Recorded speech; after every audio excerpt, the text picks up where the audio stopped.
Hey, what's going on, YouTubers? It's Armed Citizen 76 back at you again with another video here. Today, going to take a look at a new rifle I picked up yesterday at a local gun show. Talk to you a little bit about it. Tell you the reason why I bought it. Kind of give you a little overview of it if you're looking to buy you one. What you see sitting here is a Mosin Nagant M44, year 1946.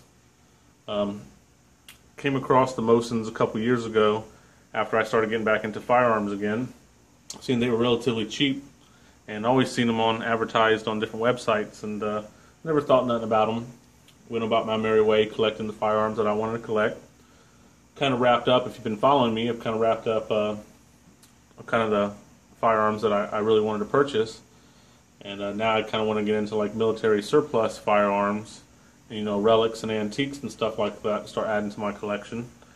And I figured the Mosin Nagant would be a good way to, you know, start doing that, because they were so cheap and reliable, and ammo was cheap, and it was a good bang for your buck. So I went online to purchase me one. And after doing some research, I only come across maybe 2 or 3 websites that I could see that had any. And then it was like Aim Surplus, Classic Firearms, and I believe Buds, and the 9130s. I'm not going to give you the price of what they were, but I'm going to give you the total price, because you've got to look and factor when you order online. You've got shipping, you've got FFL, taxes, fees, things of that nature, depending on where you live. So anyway, the 9130s are running around $200 shipped at FFL.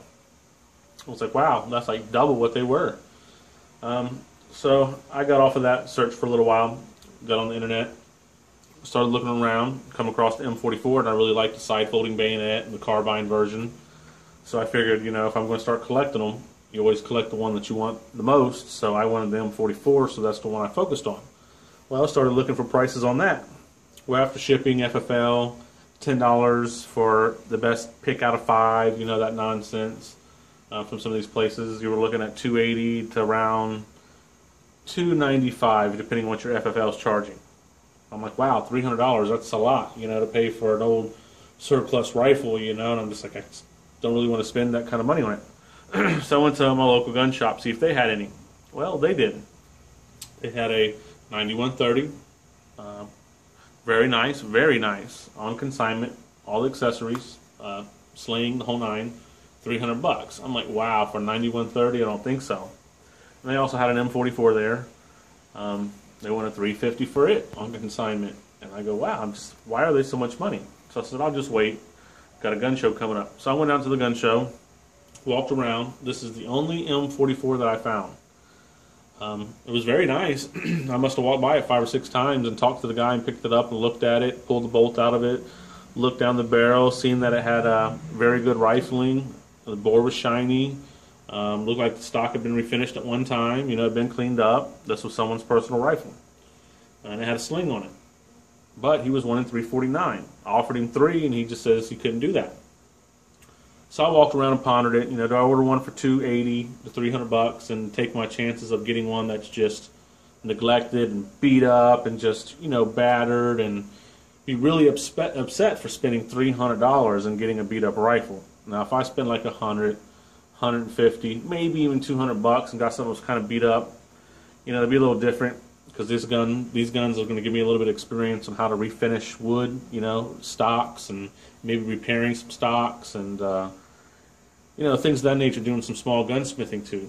So I figure, you know, spend $200 less, not a real big deal what you get. But when you start getting up to $300 mark or so, you get a little bit more picky about your firearms. So I debated and debated. I went back over, picked it up one more time, noticed it didn't have cleaning rod in it. He goes, I swear it was there earlier. And I said, well, it's not there now, and I was just about to give you $350 for it.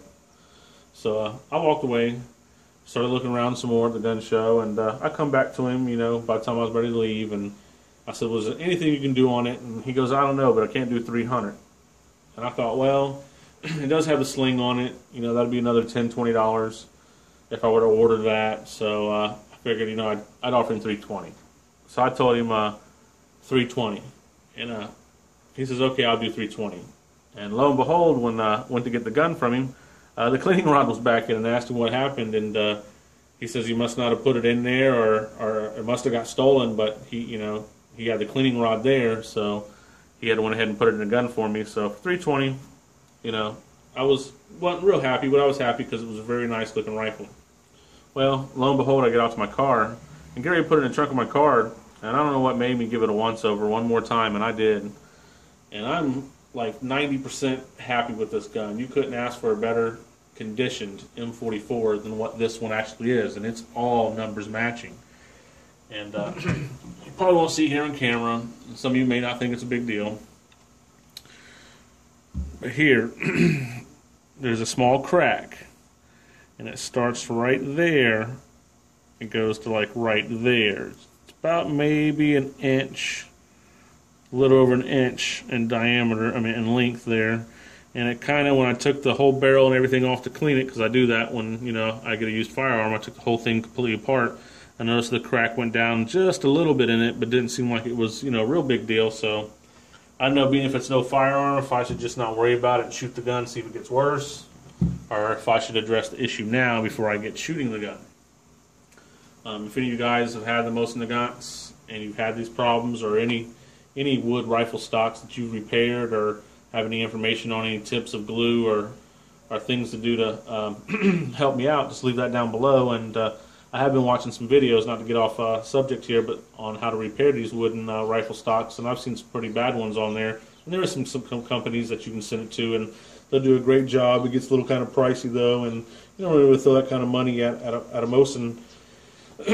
You know, so I think I might tackle it myself. And what I've been seeing guys do is, what they'll do is, you know, take it apart, get the stock stripped down, and then wherever that little crack is there, get you a razor blade, screwdriver, pocket knife, whatever you've got, something to wedge in the crack and spread it open a little bit without cracking it further. And use like aqua glass, Gorilla Glue, and epoxy, you know, something of that nature. Not sure what I'm going to use yet. And fill it all in the crack real good, you know, open and flex the crack to get it down in there real good. Then get you some clamps of some sort, zip ties, clamps with rubber pads on it, whatever you can use, you know, to kind of tighten the stock back up and let it sit for 24 hours and the glue harden. And for extra strength, if you want it to not happen again, what I've been seeing guys do is that they'll either drill a hole, put epoxy in it, and then put a wooden dowel in there, and then cut, you know, let the dowel stick out dry, cut it off, sand it down. Brownell sells these brass pins that you drill a hole, fill with epoxy, put these brass pins in with epoxy, let it dry, and then you trim the brass pin off and file and sand it down smooth with the butt stock, and then you have like this little brass button sticking out. And then I've seen some guys on the internet, after they get done doing all, you know, fixing the crack with the glue, they'll go get some wood brass screws from the hardware store and drill them a little pilot hole, because you don't want the screw to be too tight and start cracking wood as it goes in. So they drill them a little bit smaller diameter pilot hole through the cracked area, fill it with epoxy, put epoxy on the threads or glue or whatever you're using, and run that screw down in there, and then let it sit for 24 hours. Then when it's done, zip it off with a roto tool or, you know, a Dremel or something, or hacksaw, and then kind of sand and file it down. And it don't look too bad. And I think the repairs on guns and the aesthetics is kind of, you know, cool when you see wood patches in guns. But that's if I spend $100, you know, $150 on a rifle. That's cool. When I start spending $300 or more on a rifle, that's not cool. But the little brass things didn't look too bad. And if you ever picked up an old AK and looked at the old stock on the washers and stuff, you'll see like those little brass pin button looking dots on the stock, and that's all that is they've used brass screws or brass dowels to repair or put the stock together and trimmed it off, so it's perfectly fine. And I may venture to try to do that repair myself, but first I'm going to try to find a gunsmith within a 30-minute drive, maybe an hour drive from here, that ain't too expensive, that would fix that for me. And if I feel it's too expensive, then I'll just tackle it myself. I'll show you a little bit features about the gun, a little different on this M44 that I found on other M44s is, after running the serial number and the date and whatnot. I don't know if they're allowed to pick it up here or what, if you can see it. Let's see. There we go. Kind of see, bump the camera, right above my thumb here. See like a little bolt looking thing. And of course you see one there in the hand groove, which all Mosins have. Well, these are your trunnion bolts, or at least that's what, looking online, is what they call it. And mine has it in the rear. And looking at it, it's being a Russian stock online.